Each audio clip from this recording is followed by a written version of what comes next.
Now let's reverse the process. Rather than me giving you the equation and asking you to look at the parabola, let's go in the opposite direction.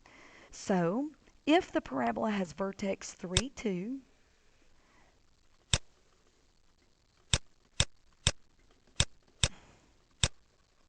and passes through the point 1, negative 1, I can use the idea of symmetry to get a good sketch of the parabola. So I need to, since this point is 2 units to the left of the axis of symmetry, I'll have another point to the right of the axis of symmetry, 2 units. And I can tell that this parabola opens down, therefore has an a value of negative.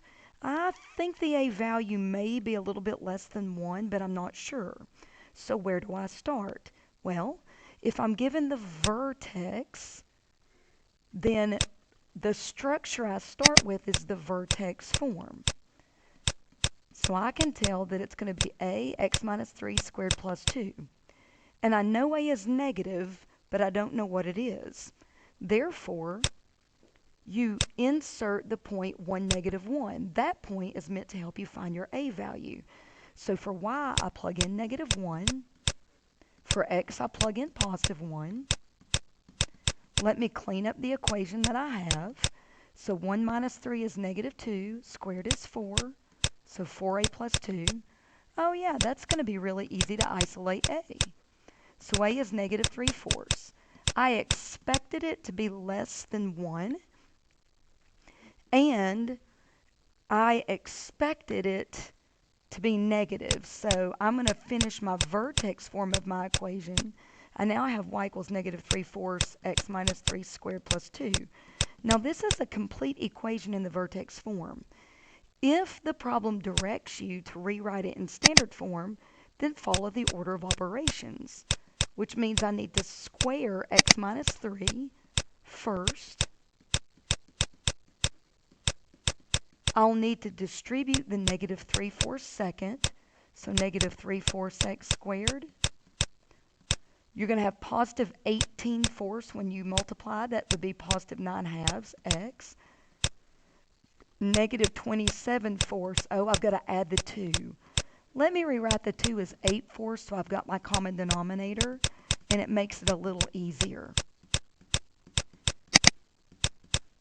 So 27 minus 8 will be 19, so negative 19/4 on the end. All right, well, let's do the second problem, which is similar in some ways, but there's a little bit of a difference. This time I know that my x-intercepts are at negative 4 and 6. So I'm going to start by plotting negative 4, 0, and 6, 0. Now here's what I know. Those two x-intercepts are 10 units apart. The vertex must fall right in the middle. So the line of symmetry must be right between them. So I have to go 5 units inward from the right side, 1, 2, 3, 4, 5, and from the left side, 1, 2, 3, 4, 5. So I know my vertex is somewhere on that dotted line. I don't know if the parabola at this point opens up or down. Well, I have another point at negative 1, negative 4. Well, that's 2 units to the left of the line of symmetry, so I've got 2 units to the right of the line of symmetry.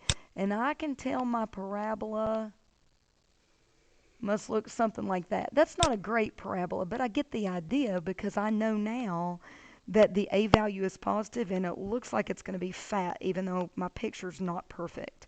Well, guys, if I give you the roots, the zeros, the x-intercepts, the solutions, those are all basically interchangeable, start in factored form, which leads with your a value. If x equals negative 4 is one of your x-intercepts, then x plus 4 is a factor. If x equals 6 is an x-intercept, then x minus 6 is a factor. Okay, well, I'm to the same point where I don't know the a value. That's what your second point's for here. So I'm going to plug in. Negative 4 goes in for y. Negative 1 goes in for x both times. Let me clean up. So 4 minus 1's 3. Negative 6 minus 1's negative 7. So I have negative 21a, which gives me a is positive 4 over 21.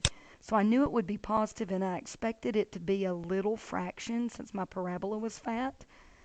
So from there, what I have is the completed factored form, which a lot of times is just fine.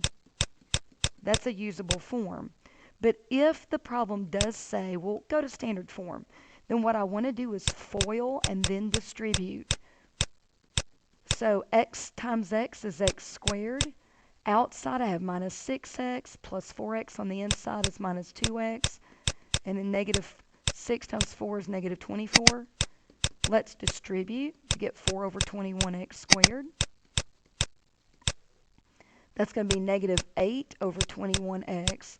Okay, minus, let me do a little scratch work. If I've got 4 over 21 times negative 24 over 1, I can reduce. 3 goes into 21, 7. 3 goes into 21 or 24, 8. So it looks like it's going to be 32 over 7. And that is my standard form.